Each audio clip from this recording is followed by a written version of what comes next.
Hello again, everybody, and welcome to the newest episode of Semi-Pro. My name is Dalton Barrett, and in the studio with me, I've got my good friend. Hi, I'm Josh Clemens. I'm good at it. Hey, Don, what did we watch this week? I don't want to talk about it, but we're going to, because we watched Doom from 2005, and I hated every second of it, but you're listening to Semi-Pro.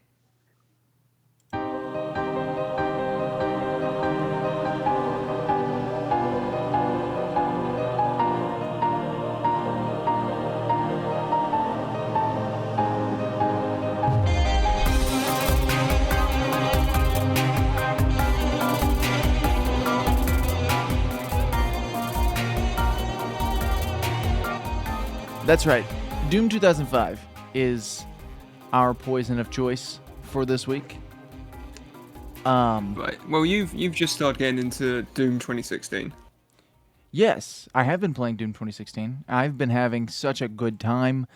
I played, I really technically started with Doom 2, and I played through Doom 2, and then I played a good chunk of Doom 3, and then I started 2016, and I got on this Doom binge, and Josh, you were like, hey, we should watch the movie for the podcast. And here we are. And you loved every second of it. I have never in my life loved a movie as much as I loved this one.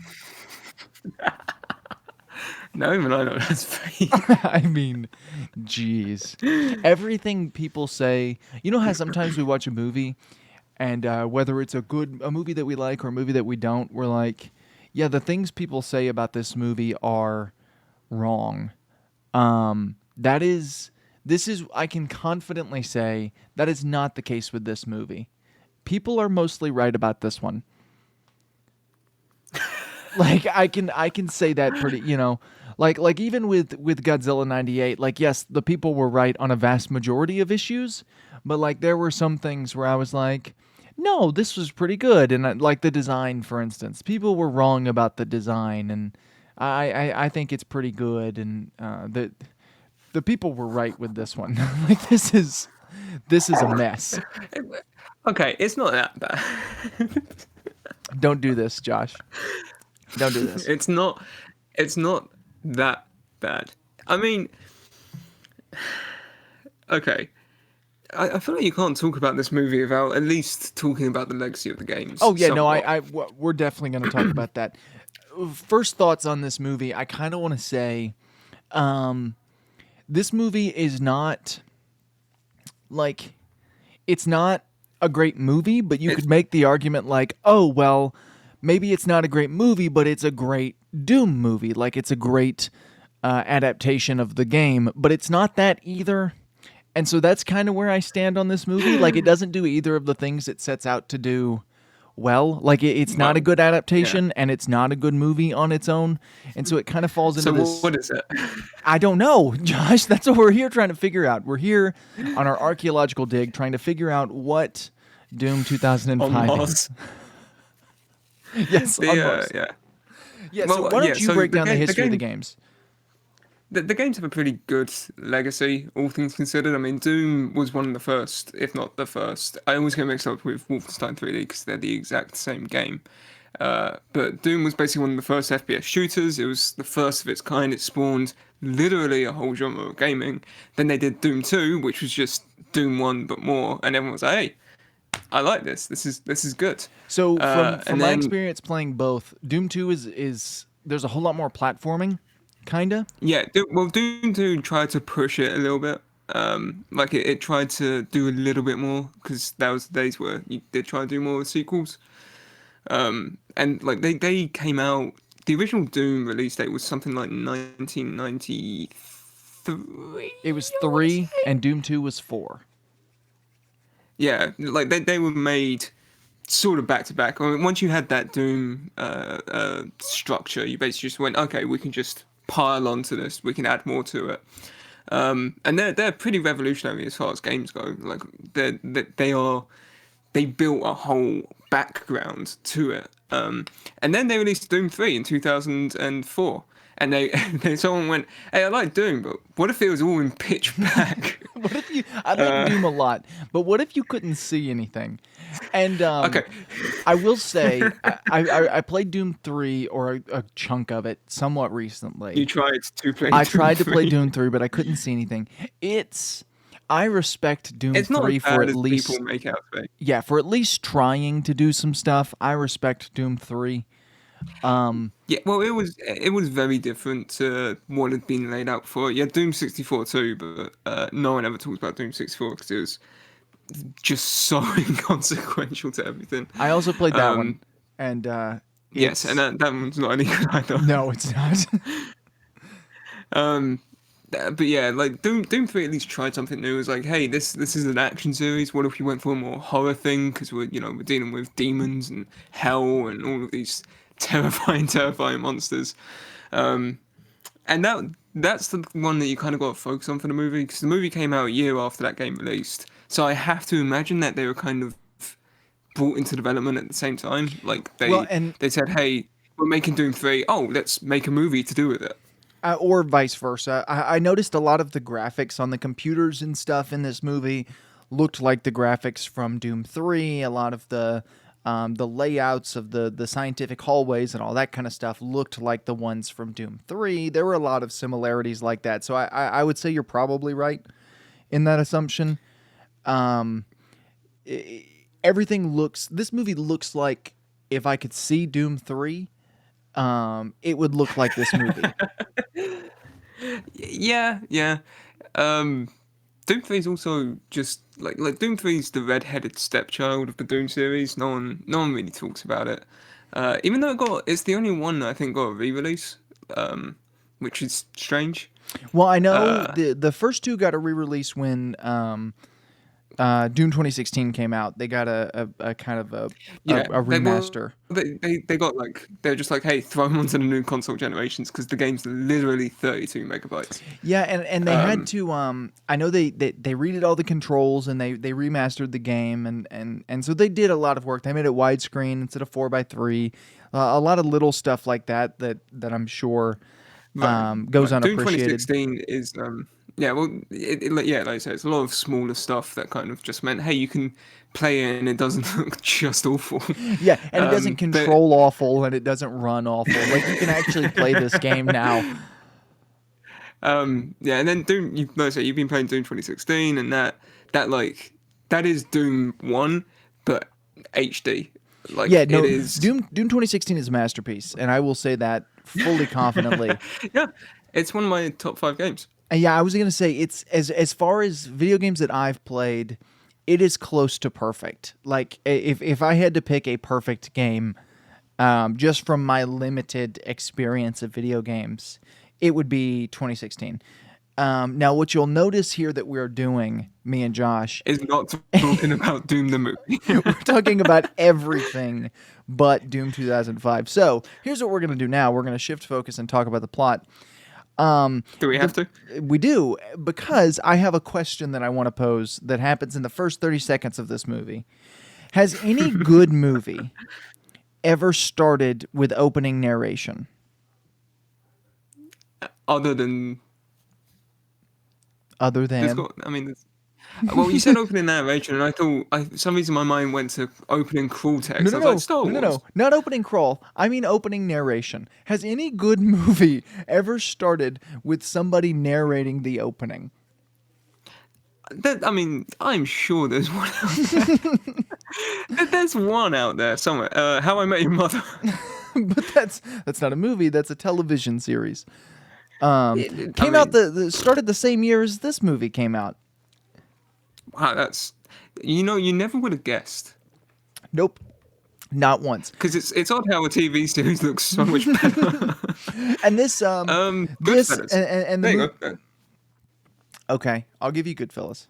So this and the opening scene, which we get this little horror snippet scene, which is neat because this movie does kind of frame itself as a horror movie, though it doesn't feel at all like a horror movie, and the music doesn't feel like a horror movie. It's a very, very bad horror movie. Right, exactly. And the opening little bit of this before the title card comes in feels so 2005. Like, it oozes just this 2005 feel, because this like rock music is playing in the background while a man is being decapitated and a woman loses her arm, and this man is like eaten by a demon. This doctor, Dr. Carmack is his name. And Yes. it just feels like the most 2005 thing you have ever seen in your life. And then you watch the rest of the movie, and that feeling never leaves. Like it's there somewhat consistently. Yeah. Well, I mean, it kind of, I don't know why, but my first thought was like a Final Destination movie, where like they just have every movie ends with this montage of people getting absolutely demolished over hard rock music. Well, yeah, and this scene While does feel very like montage-esque. It's just like this hard metal, and this guy is just being killed by a demon. But we never get to see the demon because they're saving that reveal. Oh boy, right, I can't wait till we see it. yeah. Well, so the movie takes place, and it's like, hey, we found a portal to Mars. Yeah, no, What do that's you the know? opening narration. The lady's just like, this ancient civilization built a portal to Mars. No one's sure why or where the civilization went. They make it sound like lost car keys. Like, oh, it's just in our back pocket the whole time. Well, and I this is a little later in my notes once we get to the reveal, which, like the horrible reveal, and we're going to wait on that. But there's no reason for this movie to take place on Mars, like at all. Yeah, Absolutely well, none outside of the fact that the games take place on Mars. There's no reason for this movie to do the that. games have a reason to do that, where it's like they take place on Mars because humanity got there and they were just like, hey, we should conduct these experiments to do with hell, but we shouldn't do it on our own planet because we don't want to mess that up yet. And so they're just like, oh, do it in Mars. It's either that, or I think in some versions there's already like ancient civilizations who built stuff on Mars, Yeah, and see, they that's just found it there. Which that even that makes more sense. that's what I think the original plot is. The original games, I'm pretty sure they go to Mars and they find out that had already happened. But in this movie, they they find a portal to Mars, and then once again, I'm not going to spoil the reveal. Karl Urban is very ugly in this movie. um, and he doesn't look like, he looks both just like Karl Urban and like Karl Urban's like little brother who hasn't quite grown into his skin yet. His name's also Grim Reaper. Yes, No, Jack. Reaper Grim. Yeah, Reaper Grimm, also known as Jack, and he's just Even though very his name's ugly. John. We're kind of introduced to all these people. Yeah, there's And, The Rock, and then there's henchman number 1 through to 8. Right. There's The Rock as played by somebody doing their best impression of The Rock. And then you have just all of these various military men, and you see them and they go off and they give like their this is my thing, I'm a drug addict. This is my thing, I'm a child. This is my thing, I like Jesus. And they go down this list, and it's just all of these people, and they're just stereotypes of people like that. And then you see them and you're like, yeah, these people are all dying. Every last one of them is dead. The only person that I can remember in my mind is that one really creepy guy who's in everything. Yes. No one knows his name, and he's the best reference I have is he's the guy in Kingsman who, when they're laying on the rail tracks, he's the one who's quote unquote interrogating them. Right. He's the creepy guy you've seen in everything with the blonde hair. Yeah, I think he might be the Night King in Game of Thrones. I wanna say that, even then he's covered in 400 pounds of makeup. Yeah. So Who knows? you never know. But yeah, that's him, Karl Urban, and The Rock are the only ones I remember. I and even also he doesn't matter. I also remember the kid. And then there's a black guy. There's two black soldiers who literally aren't given anything. Like, they're not given any personality trope No. other than the fact that they're black. And then you have creepy dude is the drug addict, and then you've got the kid and ugly Karl Urban. That must be really demoralizing. Like, imagine going in for a reading for your role, and then halfway through they say, "Hey, you look like a drug addict." Yeah, you're the creepy drug addict in this movie. your teeth really give it away. And so those are our soldiers, and the military Yeah. seems super lax on rules here. They're planning their vacation, and I want to say it's drug addict, and we're just gonna call him by these names. Creepy drug addict is throwing an orange at the wall, and it's bouncing back to him for some reason. And hold on, In the future, there's a rubber orange. well, so he throws it and it smashes a lamp, and one of the soldiers, a smart soldier, I think it may be maybe Christian soldier, catches the orange while he's reading a book and then takes a bite out of it with like skin and all. And it's the weirdest scene. And then The Rock comes in and he says, "Hey soldiers," or I'm sorry, The Rock, doing his best impersonation of The Rock, comes in and says, "All right, soldiers, we're not going on vacation. We've got a level 4 quarantine on Mars." And so then they just go to Mars. They go down to what is called the Ark, which is which is a giant glob of jelly. right. It's a giant glob of jelly that looks in no way whatsoever like it was built by an ancient civilization. And then they travel through this arc, and now suddenly they're on Mars, and it looks exactly the same because they're never on like the surface of Mars doing No, it's anything always cool. in like facilities. You never even get to see the surface There's no of like, Mars. yeah, that's it. There's no it'd be fine if they were in facilities the whole time, but this is the opportunity where like you have a giant hallway, and on one side there's just loads of panes of glass that look over the Martian landscape, Or- and at some point you shoot them out, and a bunch of demons get sucked out the window. Or like an establishing shot, maybe? Like maybe an establishing shot of this place on Mars. But It's so underwhelming. like we don't see it looks the same. This is what I was going back to. There's no reason outside of the fact that the games take place on Mars for this to take place on Mars, to the extent where it feels like something that was added in after the fact. Like it feels like a late addition to the script where they were like, "Oh yeah, we should probably put this thing on Mars since the games are there. Why not?" Like nothing in this movie is consequential to them being on Mars at all. And the Ark, once again, doesn't feel at all ancient, like it was built by an ancient civilization. It doesn't even feel that powerful. Like I say, they go through it and they just go whoop, whoop, and then it's just a shot of a room, and they come out of it, and there's a disabled guy in a wheelchair. His name is Pinky. Pinky, which is, I mean, I'm gonna save that. Thank you. We're saving the reveal. And there's Grimm's sister, Samantha, who's creepy the guy, head researcher, I think. Creepy drug addict hits on in the creepiest way ever Oh yeah, by saying he's going to strip search her, which is just like such a 2005 line. Yeah, do you think they told him to say that, or that was just him? That was completely unscripted. I have to think, seeing what this guy looks like, he just went for it. Like I can't imagine that was in the script. And so they, at this point, they Scooby-Doo style break off into teams to investigate because they don't think anything serious is going on. They're trying to get in and get out so that they can go on their vacation. Well, they just know that I think there's like 80 researchers, and they just went dark. That's all they know. Yeah. And they got a distress call from McCormack. From Mars. From Mars.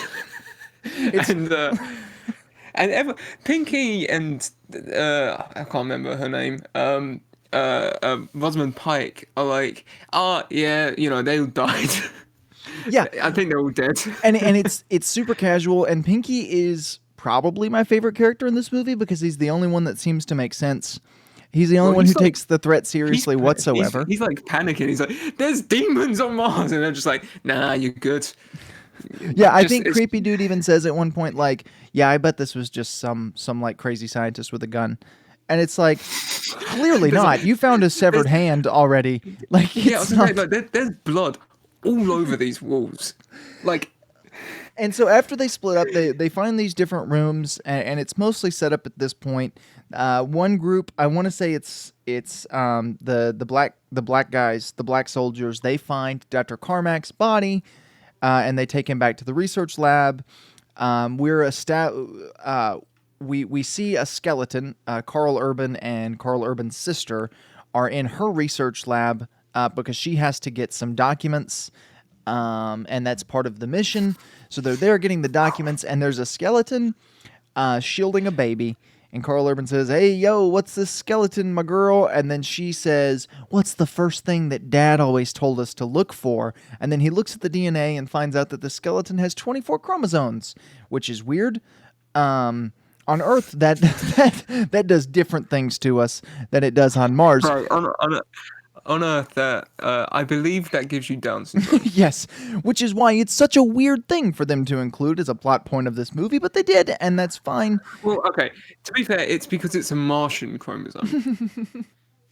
But it's not, an Earth chromosome gives you Down syndrome. A Martian chromosome gives you superpowers. Maybe it's the fact that they had 2 extra instead of 1 extra. Isn't it just 1 extra though? It's No. 24th, and there's only 23. Maybe you're probably right. But yeah, they find it, and I'm their not a dad, scientist. Their mom and dad died when they were super young. I can't remember why. I think it plays into the plot, but I can't remember. I don't think it does. But apparently their dad just told them to look for this super specific thing. And at the same time, a bunch of the other Marines who found the injured doctor, but they're like trying to help him, and he just disappears. And then they get attacked by a creature. And like in the sewers, kid gets high. Yeah, this is important, or at least they set it up to be important. The kid, the young guy, takes some of drug addicts' drugs, and Karl Urban gets mad at him later in the movie, and that's literally all that plays into. But yeah, so Dr. Carmack, they find him. They all meet in the med bay. They're studying him or whatever. The Rock goes because there's another little distress call, so he takes several of the soldiers. Dr. Carmack escapes and leaves because turns out he's not actually dead. He pulls off his own ear at one point, which is weird. And then this movie's so confusing. And then he leaves. We miss the part where we get the big reveal of the weapon room, because that happens during this kind of establishing. Oh, right. And we get the big reveal. They have the BFG. We get the big reveal of the BFG, which stands for Bioforce Gun. Which it's like, why do that? Well, so the BFG in the games is the best weapon. It's one of the best weapons that you could ever get. It's the best weapon in Doom. There's no better weapon in Doom. But it kills things instantly. Yes, and it kills a lot of them instantly. And in this movie, even outside of the name change, right? Because I could forgive it. It's a movie. You got to do things a bit more realistic, whatever. But the gun's just the lame. Well, the gun. Everything in the movie shoots jelly, and I don't know what it is with the future and gelatin, but like the Ark is a portal that's made of jelly. The BFG shoots like a ball, and it detonates, and it kind of takes out a bare corner of the room, and that's it. And it like the BFG in the games would destroy everything in sight, essentially, and then it would just leave nothing standing. And in this one, it kind of basically is worse than an actual grenade. And another thing about the BFG in this movie, we never see it used on any living thing. No, they use it. The Rock picks it up and he like shoots it at one and misses, and it's just like a giant piece of acid that slowly melts something. Yeah. And then, other than that, I can't think of it being used properly. It's never used on a human being or a demon. No, not once. Not a single time. I have in my notes here, the first gun in your Doom film is fired. Any guesses? I'm gonna go with at Shadows. No. Time mark. The movie itself. How long was the movie? Like, I want to say 90 minutes because I feel like it's something that'd be so bare bones. It was a very quick movie. I'm gonna go with 50 minutes in. 31 minutes. The 31-minute mark, the first gun is fired in your Doom movie, which isn't horrible, but isn't great. Right. Well, I mean,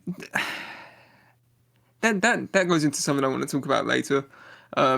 But that's not terrible. My issue is more just sort of the guns don't feel like they do anything. No, they don't. They don't Um, do a thing. no, they say that like, okay, basically demons have escaped onto Mars because they're trying to do whatever. I don't care.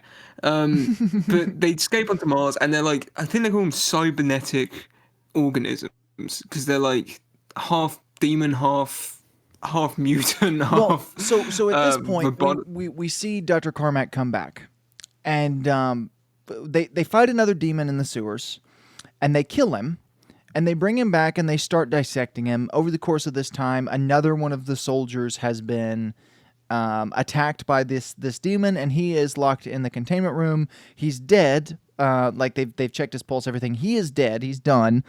But he stands up and starts banging his head on the window and commits suicide. So they start dissecting this other demon that they found, and Karl Urban's sister comes to the conclusion that it's human because it's had its appendix removed, which she turns out to be right. And these aren't demons at She's all. right, but for the wrong reason. These aren't demons at all. They're human beings, which is so dumb, and we'll talk about that in a minute. But how couldn't it just like have not had an appendix to begin with? I, well, that's the thing. She's right, but not because of the right reasons. Like, surely there's better ways to test if one of these things is human, other than its appendix. You know, like, oh, it's got red blood. Or, oh, What do you know? this one is trapped in the door, and its DNA is Dr. Carmack's DNA. Maybe that's a better way to test it. Maybe just like looking at them, and you're like, oh, they've got a very humanoid shape. They're probably some kind of human. So it turns out, we find out through some elaborate plotting that on Mars they were testing to give human beings the extra 24th chromosome, and in doing so, they turned the evil human beings, the people with a quote-unquote, this is an actual quote from the movie, the people with a bad soul into demons, and the people with a good soul get to be superheroes, which is like the weirdest, the weirdest scientific explanation I've ever heard in my life. Like what a trade-off. Like, you can either be a superhero who's real cool, or you get to be a demon. Well, there's also no way to know that beforehand. Like, they don't. Yes. There's no way to test if someone's a good person. There's no like, oh, we'll test your blood and see if you got the bad soul. They're just like, oh, try it and then see what happens. Oh, poor guy. He got born with a bad soul. Phew. Can't find good help these days. Like, Captain America did the same thing, where it's like, oh, if you get this and you're a bad person, you become even more worse. But they didn't transform you into mutants. Right. It happened to Red Skull because he was using an early form of it. You can't pick and choose based on someone's soul. It's so stupid. It's so dumb. But then sometimes it's just both. Right? Like Pinky. Right. Yeah, Pinky, for all intents and purposes, does not seem to have that bad a soul. Like, he's not. No, He's a normal person after he's been infected, and he's a normal person for a good bit of time, and he's fine, and then suddenly he's not. I also don't like. It's so random what kind of mutation you get. Like, some of these guys look like zombies. They all look the same except for one of them. Except for two of them. Who's the other one? Actually, no. I'm thinking of one of the actual demons. Well, I think the Rock and Pinky look different, and then everyone else looks identical. Well, there is a Baron of Hell, I think. I don't remember a Baron. I saw this movie. I saw this movie 2 days ago, and I can't remember anything from it. No, that should be noted. That should tell you everything you need to know. We'll note that right this second. This is such a forgettable movie. Nothing of note happens at all. Everything is just unconsequential to the next thing. And they they basically they make like a 30-minute chunk of the movie, which is they get there, they question some things, they look around for a bit, they fight a demon, and then they just repeat that like two more times. And that's the plot of this movie. That's really it. I don't remember a Baron, but I could be wrong. No, it wasn't. It wasn't Baron of Hell. It was a Hell Knight. They're like the bald ones that have that weird texture on their skin. You And they're just also described bigger. all of them. The demon. I do Well, remember there's some of that, them and then being also bigger and some of them being smaller. I do remember that. right, right. But there's also like some of them look like just normal humans in clothes that uh uh. y- Did God, I can't remember. So Pinky looks different. I think in this movie the idea there is they're different stages of the mutation. So the longer you Right. stay walking around without being shot by Karl Urban, the longer you get to look like the more you get to mutate and go. Except for Pinky, who just looks completely different. He Well, just Pinky looks different because in the games there's a monster called Pinky, which right. admittedly he looks close to the monster from the games in that he's a pink thing with two legs and a tail and teeth. But like, there's And a no. wheel butt. Is it? Is it? Yeah, I was gonna say, is it because he's disabled? Because that wheelchair isn't part of him. It doesn't like merge with him when he mutates. I don't. I don't understand this movie. But yeah, essentially, like I say, this is you know you're right. This is like Mortal Kombat. It's a movie that doesn't really have a plot. It repeats the same scenes 5 times, and in the end, is really underwhelming. Yeah, well, and a huge thing for me is normally I'm like, well, you don't have to obey the source material to make a movie good. In fact, a lot of times not obeying the source material can help you to tell your own story and to tell it better. But in this movie, what made someone think, we're making a Doom movie, let's make all the Doom demons people? What? Like, imagine if the games did that. Like, you're just walking around killing innocent people the whole time. Like, I can't wrap my brain around. I don't.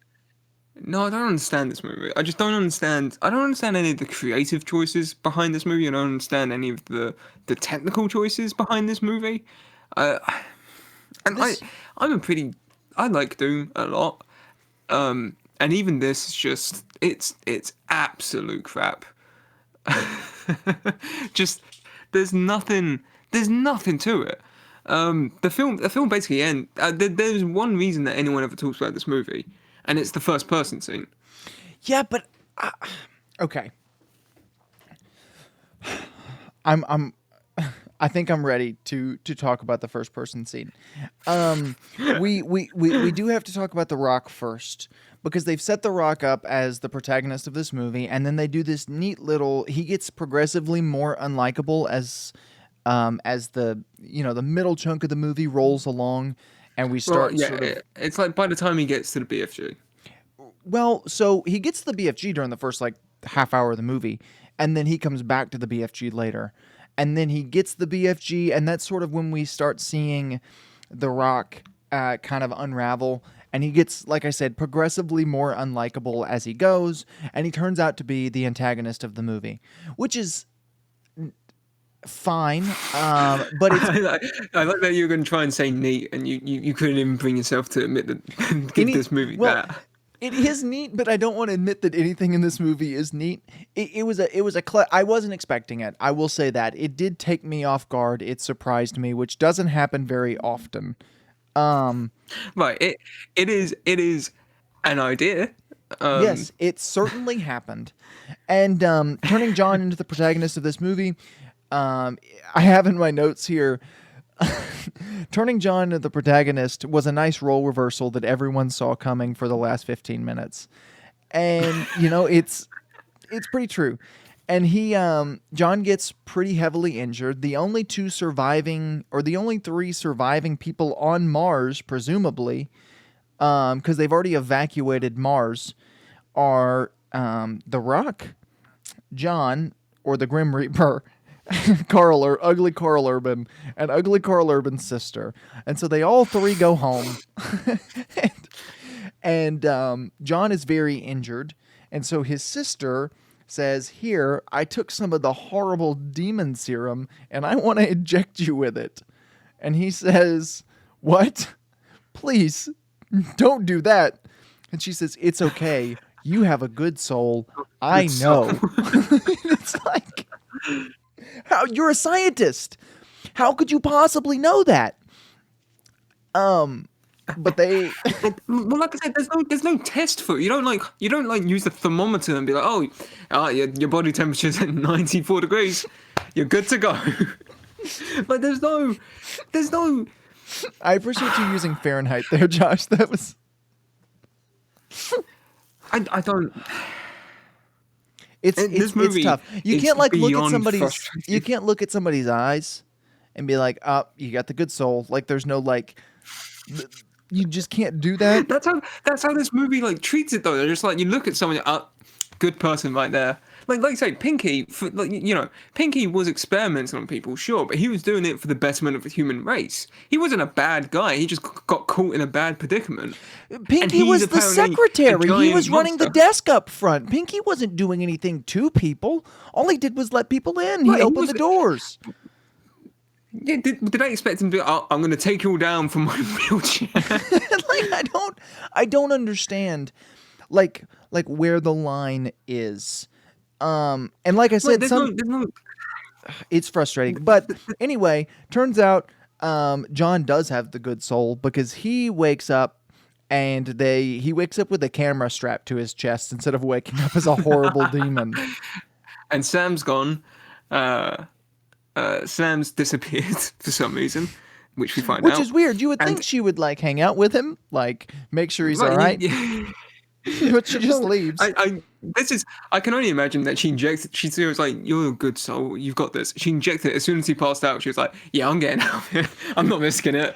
I can't. He might be a bad soul. I haven't seen him in like 15 years." Yes. No, I don't know who this guy is. In fact, at the beginning of the movie, I hated him. Like I straight up hated my brother.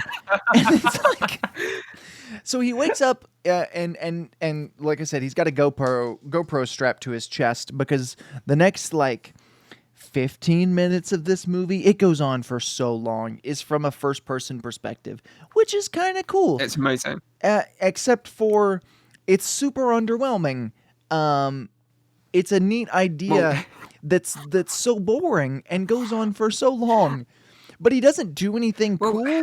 Like there's a couple of scenes where you're like, "Oh, okay, he's gonna do this thing from the games." Like there's one of the demons has a chainsaw like at him, and then he just shoots him, and it's like, "Oh, okay," and then he moves on to the next demon, and he just shoots him, and it's just, and it goes on for a very long time. Over and over again. And then it cuts away from the first person. You're like, "Okay, cool, that's done," and then it cuts back to the first person while Ugly Karl Urban fights Pinky with a chainsaw now, and he, instead of just like ripping straight through him with a chainsaw, they have him repeatedly like stab him with a chainsaw and then lose the fight and shoot Pinky, and then that's the end of the first person scene. And it's a very neat idea with some of the worst execution I've ever seen for an idea that neat. Well, I mean, like I say, Doom pioneered first-person shooting. Oh, Like, absolutely. I agree. It pioneered. So you can't. It was nice to do a nod to that and be like, hey, this is the first. Technically, it's the first. It's the first run at Hardcore Henry, but if Hardcore Henry was severely, severely awful. If Hardcore Henry had less of a story than Hardcore Henry already had, and more of a gimmick somehow, doing the same thing for less time, it would be this scene in this movie. Yeah, and like you say, it's super unwell. Like okay, I don't want to compare this movie too much to Doom 2016 because there's 10 years between those. They're completely different. I don't really think you can compare a game to a movie like properly because they're two different mediums that are vastly different. But like Doom 2016 has glory kills where you murder demons in brutal, amazing fashion, and that's what this should have had. Like he should have walked over to one of the demons and done the King Kong thing where he like snaps the jaw open. Yeah, he should have like beaten a bunch of them with his hands. I don't know, pick up different weapons along the way, so you get like a shotgun blow But or or whatever. like, well, that's like they're like, oh, you become a super soldier, and then they don't do anything super soldierish. No, He just nothing walks at around with a all. gun, which he's been doing for the last 4 hours. Right, and it's boring. And it's not bad. It's certainly not the worst thing in this movie because I've heard that a lot. Like a lot of people are very negative on the first person scene, and it's certainly not like the worst thing in this movie. In fact, it's probably No, one of the better things. It may be the best thing in this movie, which says a lot because this which scene says a lot. sucks. But it goes on for too long. That's my biggest issue with it. It goes on for too long, and they don't do enough with it. Especially since it seems to be just like a reference to the games. You don't need it to go on for as long as it went on. And then we get to No. what I would call the most boring part of the movie, which once again says a lot. And it is sort of like the last action sequence, which you want to be like the huge like culmination of your movie. The Rock has been overtaken by a demon. And it's him versus our superhuman John, and they're gonna duke it out. And so they start shooting at each other a little bit, and then they run out of ammo, even though the Rock is just using the BFG. They both run out of ammo, so they take off their belts, and they decide, you know what, we're gonna settle this like men. Like extra chromosomes, men. And they start fist fighting each other. And that's your last action scene in your Doom movie is two grown men, one of them being The Rock doing his best impersonation of himself and ugly Karl Urban fist fighting in a science lab.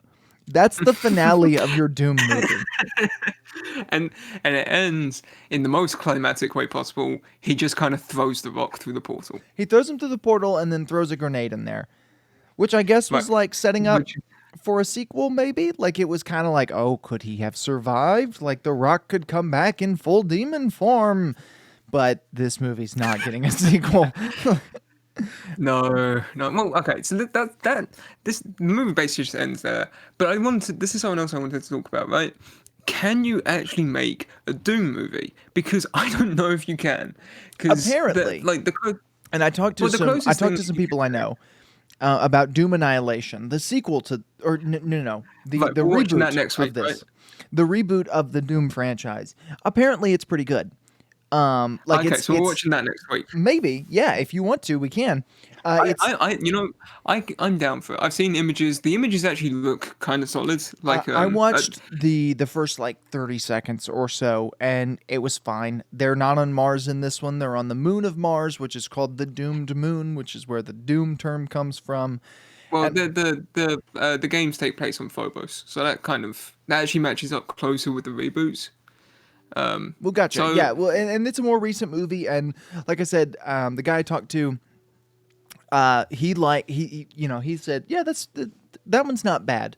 So I think you can, and we will figure out how at some point. I think you can because the games, especially the first two, sort of three, not really. They're so light on the story that you can kind of roll with it and do whatever you want as long as you hit a few points. This movie just didn't hit the few points it Any of needed them. to. There's no reason. Think about this for a second. There's no reason for this to be a Doom movie at all. Yeah, Name one. yeah. Name a reason that this should have That's been a a Doom movie. first-person sequence. That's a first-person sequence. Okay. All right. No, Uh, I'm not giving it you that one. has- I'm not giving it you has- that, Josh. Any movie it can has have a thing that. called Pinky. It has a thing called Pinky, and it looks kind of like the demon. Kinda. Yeah. This feels like the kind of thing where it was like there was a script and they didn't know what to do with it, and then Doom 3 was in development and they were like they blew the dust off of it on the shelf and were like, "Oh, we have this movie called 24th Chromosome on Mars. Let's use this and we'll make Doom the movie and we'll cast this new up and coming actor, The Rock, and give him the least charismatic character in the world because there's no way he could be good at conveying charisma. And this ugly guy, Karl Urban, there's no way he can not look ugly. And then they made this movie, and Well, it's okay. Hear me out. Hear me out. This is my pitch for the Doom reboot movie. Because so before we had Mortal Kombat, which is the simple same title as the game, first movie that's awful, kind of boring, and the same scenes for over and over again. That doesn't even really need to be connected to the games. Then you have the sequel, which is subtitled Annihilation, and is a little bit more fun, a little bit more self-aware of what it is, and just kind of goes to have fun with its movie, even though it's not better on a technical level. So, in theory, pretty soon, we should be getting the Doom. It will be just titled Doom again, all caps.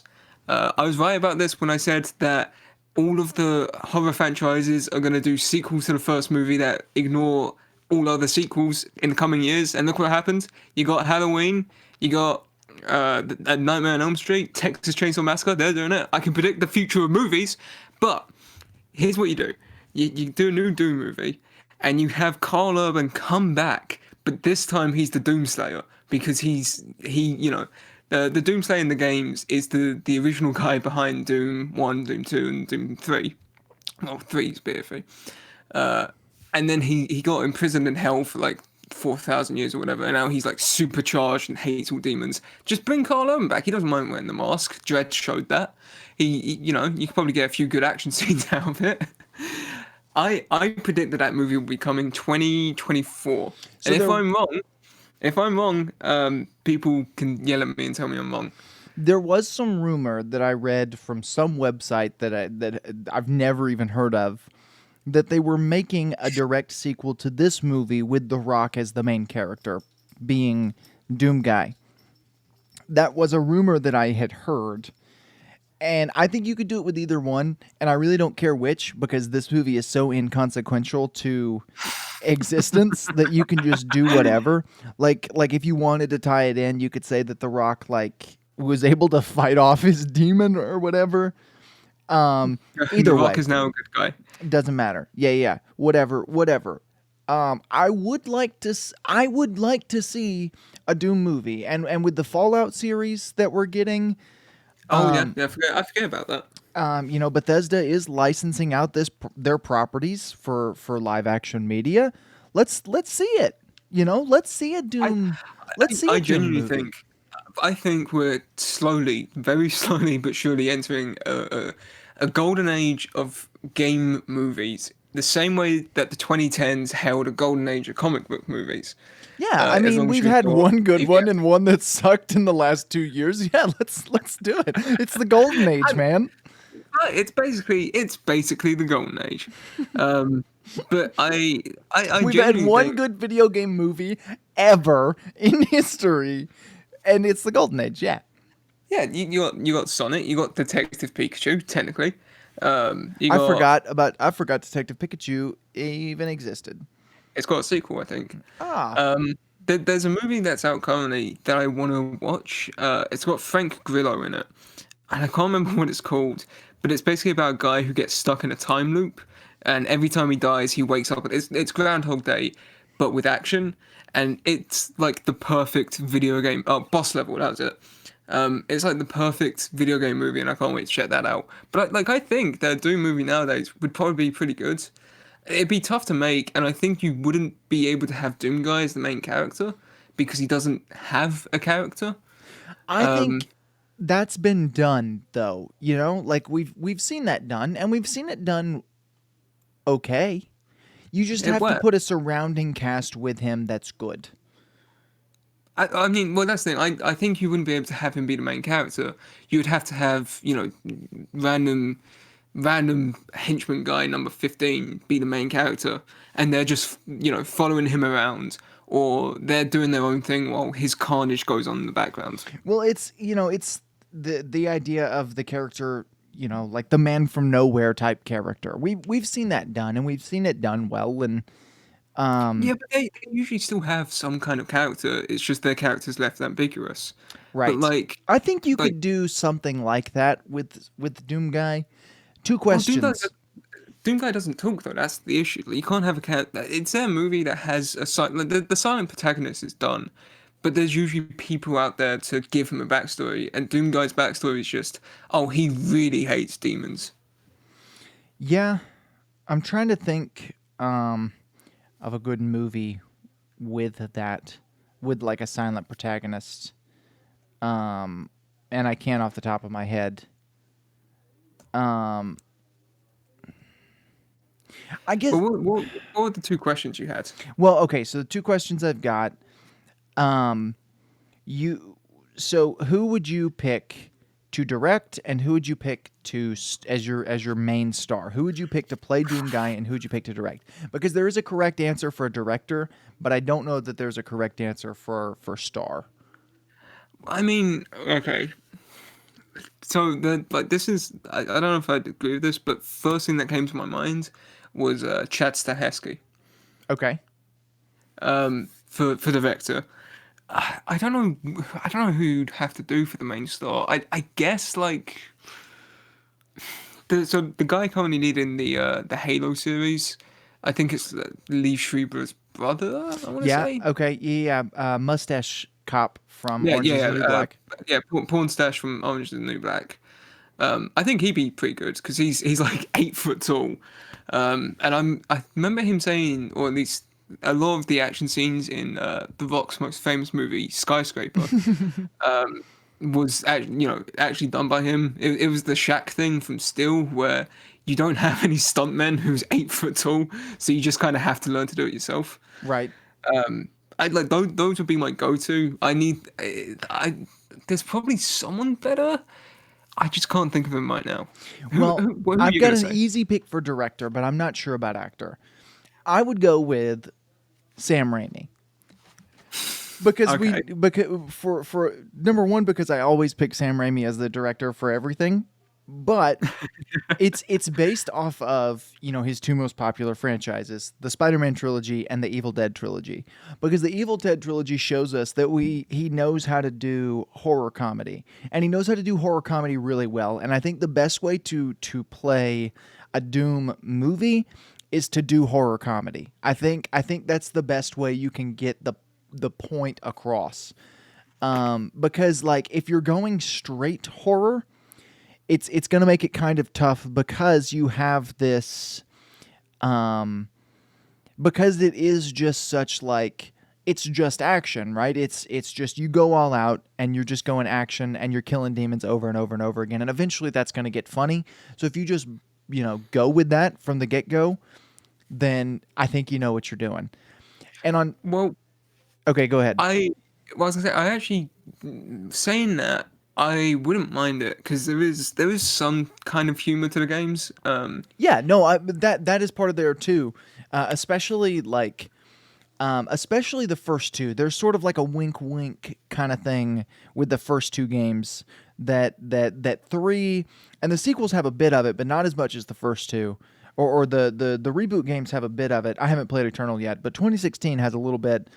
Eternal has a little bit more. I think there's a great sequence where he walks in through a place that has a bunch of humans in it because he's trying to shoot a cannon essentially, and he just walks in, all of them back away from him because they're terrified, and he grabs a key card that's around someone's neck and drags the guy in a wheelchair over to a terminal where he just swipes it, then steals a gun off of a guard who's too scared to say no to him and just walks off. See, that's a great thing. Like that's a Sam Raimi scene, and so for that reason, and also we know he's good at adaptation. Not only from the Spider-Man trilogy, but even from a movie like Oz the Great and Powerful, which I think is a pretty solid movie.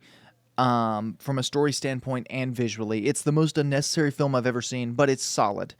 And so we know he's good at adapting things. He knows what to keep. He knows what to change to make the story flow from a movie standpoint. So for that reason, Sam Raimi is my pick as director of the Doom remake. And we would also get to see Bruce Campbell cameo as like a horrible demon, which would be great too. Well, it'd be great to have him be a Doom guy. He's a little old for Doom Doom guy, Slayer. but that would be awesome. Oh, here's what you do is because Doom Guy never removes his helmet, you have his helmet get hit by something and it shatters, but it's just the chin. Yes, it's illuminated CGI Bruce Campbell chin. Perfect. We've got it. We figured it out. I I wouldn't mind it. I think My Sam only Raimi worry would would be be the really action. good at that kind of movie. Because if you or a Sam Raimi type, doesn't have to be Sam Raimi, but a Sam Raimi type who can do horror comedy well, who can kind of play into those aspects, who can make it a little more stylized. Because there are some things you have to do in a movie like this where you have to stylize things a bit. You can't do it straight like you can most horror movies. Right. Well, like I said, yeah, you can't.